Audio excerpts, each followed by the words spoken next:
चार आधार स्तंभ आज बताए उन्होंने। युवा, नारी, किसान और गरीब, चार पिलर बताए हैं आज के अभिभाषण में। अब ये चारों को सबसे ज्यादा परेशानी है, बेरोजगारी सबसे ज्यादा, युवा परेशान, मणिपुर में महिलाओं पे अत्याचार, आदिवासी बेटी पे अत्याचार, दुनिया भर में थू थू होती है। हमारे प्रधानमंत्री जी उनके आंसू पहुंचने नहीं गए, ना हमें पार्लियामेंट में इसकी बहस मिली। वो नारी की हालत, किसान की हालत मैंने आपको गिनाई। कहते हैं कि गरीबी तो अब रही नहीं, तो फिर 80 करोड़ लोगों को मुफ्त में राशन क्यों जा रहा है, क्यों ले रहे हैं लोग? गरीब नहीं है तो कोई मुफ्त में राशन क्यों लेगा? तो सच्चाई और अभिभाषण, उस दोनों के बीच में एक बहुत बड़ा फासला है। चुनाव के वक्त कहा था काला धन वापिस आएगा, मित्रों यूं ही सबके अकाउंट में 15-15 लाख आ जाएंगे। आज 10 साल खत्म होने के बाद काले धन का कोई हिसाब किताब राष्ट्रपति जी के अभिभाषण में नहीं था, क्योंकि 10 साल के बाद देना चाहिए था कि भाई 15 लाख नहीं तो 5 लाख 2 लाख क्या वापस दिया आपने। कभी ये भी कहा था कि सरकारी कर्मचारी और जो जेन्युइन टैक्स पेयर है, सैलरी वाले, वो काला धन वापस आएगा, उनमें से मैं इनको इनाम दूं के तौर पे वो पैसे दूंगा। वीडियोस आपके पास होगी, अगर कुछ कैमरे की आंखें वो ढूंढ के निकालेगी तो पता चलेगा। दूसरा एक वायदा था, वो वादा था हर साल 2 करोड़ नौकरियां खोल दूंगा। आज के अभिभाषण में राष्ट्रपति जी के ये स्वीकार किया है सरकार ने कि 2 करोड़ भूल जाओ, ये 10 साल में 20 करोड़ भूल जाओ, कुछ लाख नौकरियां दी है। और वो जिक्र है कि कुछ लाख नौकरियां दी, पर कितनी चली गई उसका जिक्र नहीं है। और 10 साल में 20 करोड़ नौकरियां देनी थी, उसका क्या हुआ, उसका कोई बात उसमें नहीं रखी है। किसान को कहा था कि भाइयों बहनों, किसानों की आय दुगनी कर दूंगा। अब आज मैं गुजरात से आता हूं, 10 साल पहले जो बीटी कॉटन का 20 किलो का दाम था, आज उसी दाम में वो बिक रहा है या उससे भी कम में जा रहा है।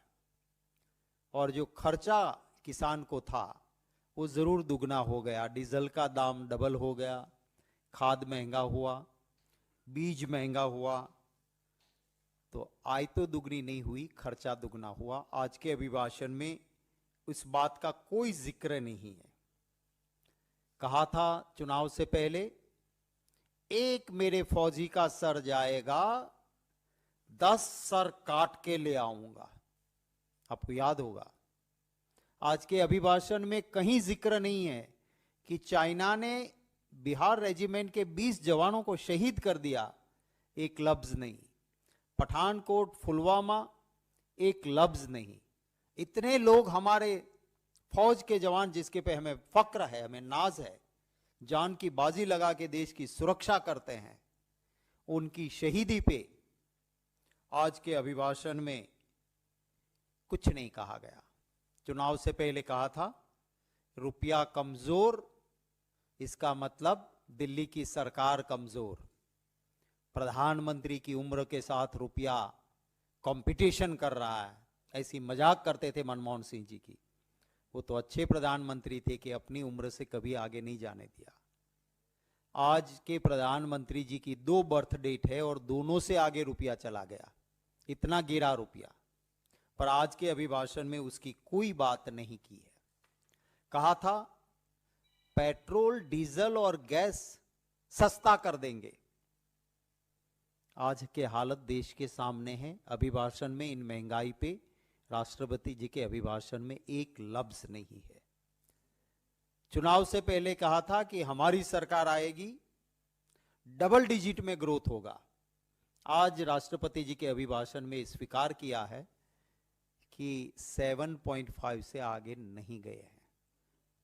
तो ये अभिभाषण में ये भी कहा है, एयरलाइंस के बारे में जिक्र है, पर आजादी के बाद बनी बनाई एयर इंडिया को बेच डाला, उसका जिक्र नहीं है। रेलवे की बातें हुई है, पर रेलवे में एक्सीडेंट्स, इसके पर पूरा सिग्नल फेलियर, पूरा साइलेंट है राष्ट्रपति जी का अभिभाषण। रेलवे में बुजुर्गों को कंसेशन मिलता था, प्रेस और मीडिया के साथी हो या और दूसरे क्लास को स्पेशल कंसेशन मिलता था। कोरोना के वक्त से बंद कर दिया सरकार ने। आज के अभिभाषण में भी उसका कोई जिक्र नहीं है। कृषि एक्सपोर्ट की बात की है, पर नीति कैसी है? किसान के घर में जब एग्रीकल्चर प्रोडक्ट आती है तो इस सरकार उल्टी रीत चलाती है। एक्सपोर्ट बंद, निकास बंदी, माने किसान बर्बाद। किसान घर में माल नहीं रख सकता है। जब मुनाफा खाने वाले लोगों के पास आता है तब ये सरकार नीति बदलती है, एक्सपोर्ट होता है, लोगों को महंगाई की मार और किसान का कोई फायदा नहीं। आज गुजरात के किसान रो रहे हैं क्योंकि ऑनियन, प्याज सबसे ज्यादा वहां होती है। अभी सौराष्ट्र में प्याज किसानों के घर में आई। उम्मीद थी कि इस बार 2 पैसे कुछ कमा लेंगे। सरकार ने एक्सपोर्ट प्याज का बंद कर दिया है और किसान बर्बाद हो रहा है।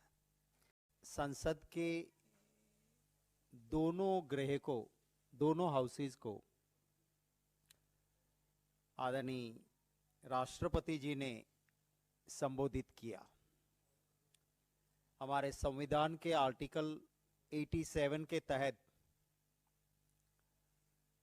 एक संवैधानिक जो फर्ज अपना है वो माननीय राष्ट्रपति जी ने इसका वहन किया।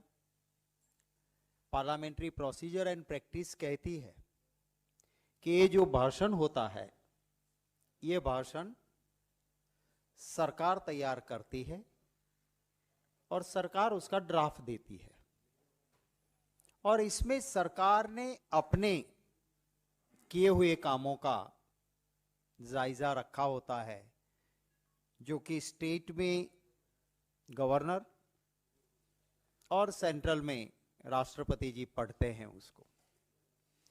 बहुत उम्मीदें थी देश की जनता को कि 10 साल से जो सरकार सेंट्रल में है उसका ये आखिरी काल है।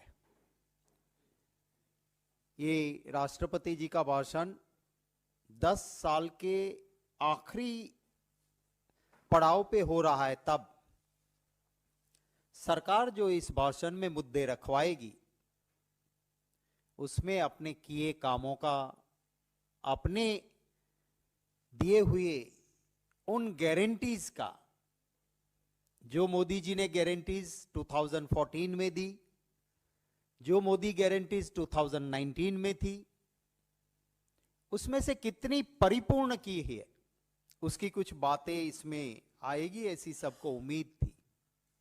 पर ऐसा कुछ हुआ नहीं, क्योंकि गारंटी तो सारी फेल हो गई। कभी कभी होती है ना, कोई फर्जी कंपनियां माल बेचती है और गारंटी तो देती है पर धीरे से लिखा होता है TNC applies, terms and condition applies, और टर्म्स एंड कंडीशन देखो तो उसमें कुछ मिलता ही नहीं है।